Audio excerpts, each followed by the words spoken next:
حاضرین، امام احمد بن حنبل سے کسی نے پوچھا کہ آپ امام اعظم کے بارے میں کیا کہتے ہیں، تو آپ کی نظر میں امام اعظم کا کیا رتبہ اور مقام ہے؟ تو آپ فرمانے لگے کہ جب آپ نے فقہ کو پڑھ لیا اور جب فقہ کو سمجھ لیا تو آپ فرماتے ہیں دو اونٹوں کے اوپر صندوقوں میں جو میری کتب تھی وہ میں رکھتا، دو اونٹ، ان کے اوپر کتنے صندوق اور ان صندوقوں میں جو کتب ہیں وہ رکھی جاتی۔ میں یہاں پر رک کر ایک چھوٹی سی بات کروں گا۔ یہ خارجی کہتے ہیں، خوارج، اور انہوں نے کہا کہ امام اعظم ابو حنیفہ کو حدیث نہیں آتی تھی، 17 کے قریب حدیثیں ہیں جو صرف امام اعظم کو آتی۔ میں یہ کتنا کھلا تضاد ہے، یہ ظلم نہیں ہے؟ آپ دیکھیں کہ امام اعظم ابو حنیفہ اور ان کا میدان حدیث میں اور میدان فقات میں کیا ان کی شان و مقام ہے۔ امام احمد بن حنبل، جانتے ہیں یہ بندے کو؟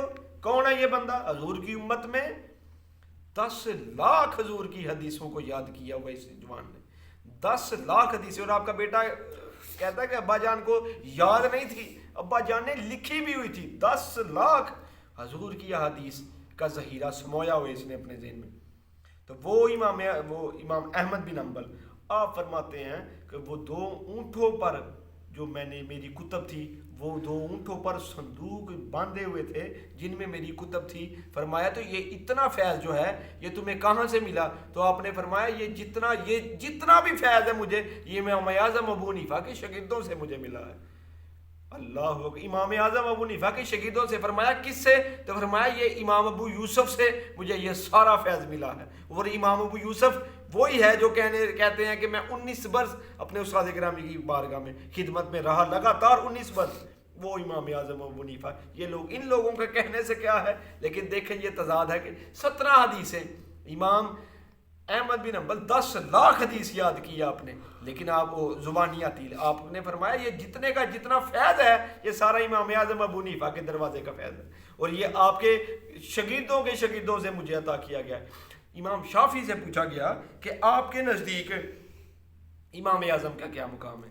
امام شافعی امام بخاری کے استاد ہیں، تو آپ فرمانے لگے کہ میدان فقاہت میں ہر بندہ پوری حضور کی امت میں، میدان فقات میں حضور کی پوری امت میں ہر ایک امام اعظم کا بال بچہ ہے۔ اللہ اکبر! بال بچہ ہے، یعنی کہ یہ آپ نے کہا کہ امام اعظم کے بارے میں اور میں کیا بات کر سکتا ہوں؟ یہی بات آپ نے اپنے استاد گرامی سے پوچھی، امام مالک سے، کہ آپ کیا کہتے ہیں امام اعظم کے بارے میں؟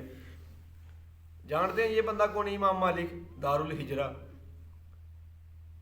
یہ وہ شخص ہے جس نے ساری زندگی مدینہ شریف میں جوتا نہیں پہنا، 60 برس حضور کے روضہ انور پر بیٹھ کر درس حدیث دیا 60 برس، اور ساری زندگی جوتا نہیں پہنا، ساری زندگی سواری پر سوار نہیں ہوئے، حج ایک کیا۔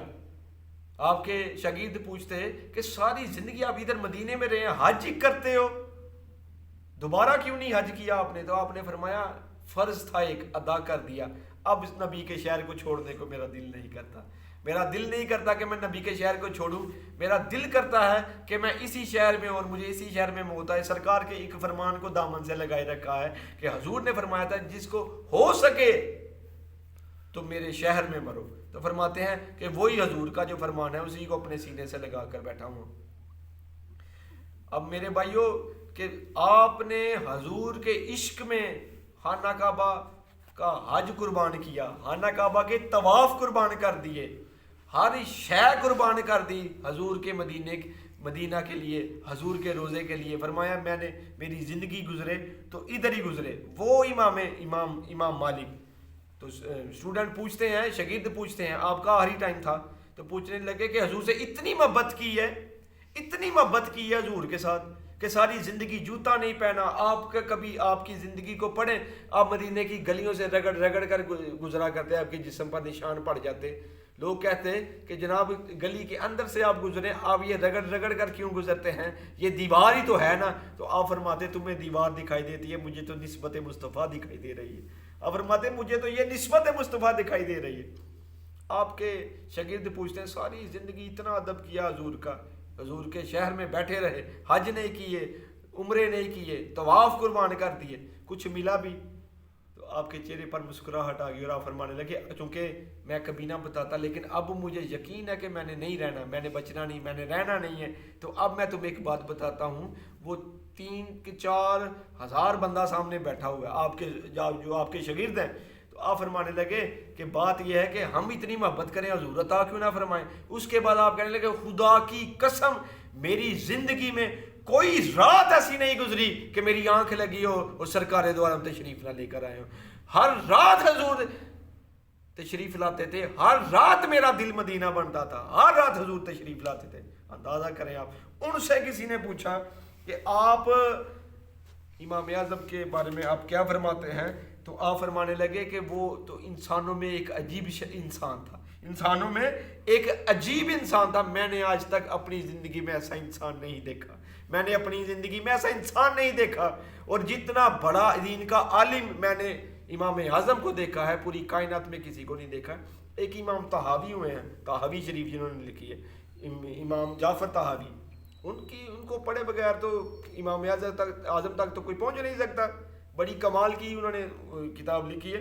وہ فرماتے ہیں، ان سے کسی نے پوچھا آپ کیا کہتے ہیں امام اعظم کے بارے میں؟ تو آپ فرمانے لگے مجھ سے پوچھتے ہو کہ امام اعظم کے بارے میں تو آپ نے فرمایا کہ رب اللہ کا معجزہ ہے حضور کی ذات اور یہ قرآن، اور یہ اس کے بعد حضور کے معجزات میں سے حضور کے صحابہ، اور صحابہ کے بعد جو سب سے بڑا معجزہ ہے وہ امام اعظم ابو حنیفہ کی ذات ہے جو اللہ تعالیٰ نے حضور کی امت کو عطا فرمائی ہے. فرمایا کہ قرآن کے بعد اور صحابہ کے بعد کائنات میں امام اعظم ابو حنیفہ قرآن اور صحابہ کے بعد سب سے بڑا جو ہے وہ حضور کا معجزہ ہے کہ حضور کی امت کو عطا فرمائے ہیں.